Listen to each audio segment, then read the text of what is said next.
Audit report জিনিসটাকে আপনি যখন শেয়ার বাজারে বিনিয়োগ করবেন কোম্পানির বাৎসরিক রিপোর্টগুলা পান, অ্যানুয়াল রিপোর্টগুলা পান, সেখানে বলা থাকে যে এটা অডিটেড রিপোর্ট অথবা এটা আনঅডিটেড রিপোর্ট।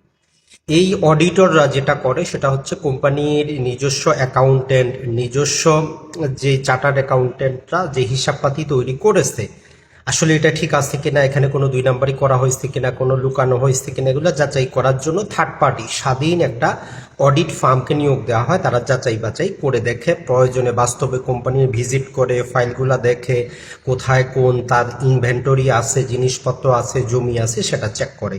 তো চেক করার পর আপনি দেখবেন যে 4 প্রকারের মতামত দিতে পারে। এক প্রকারের মতামত হচ্ছে আনকোয়ালিফাইড অপিনিয়ন। এর মানেটা হচ্ছে কোম্পানি একদম ঠিক আছে, কোনো সমস্যা নাই, মিয়া বিল মিয়া, মানে 100-তে 100। তাহলে যখনই আপনি অডিটর কোনো কোম্পানিকে আনকোয়ালিফাইড দিবে আপনি বুঝবেন যে এটা 100% ঠিক আছে। দ্বিতীয় যে ক্যাটাগরি সেটা হচ্ছে যে কোয়ালিফাইড। কোয়ালিফাইডের মধ্যে কোম্পানির সব হিসাবপাতি তো ঠিক আছে, কিন্তু কোনো নির্দিষ্ট একটা জিনিস অডিটররা আইডেন্টিফাই করে বলে যে এই জিনিসটার মধ্যে এই একটা ঝুঁকি আছে, বাকি সব কিছু ঠিক আছে। তো এটা হচ্ছে কোয়ালিফাইড। এরপরে যেটা সেটা হচ্ছে যে অ্যাডভার্স।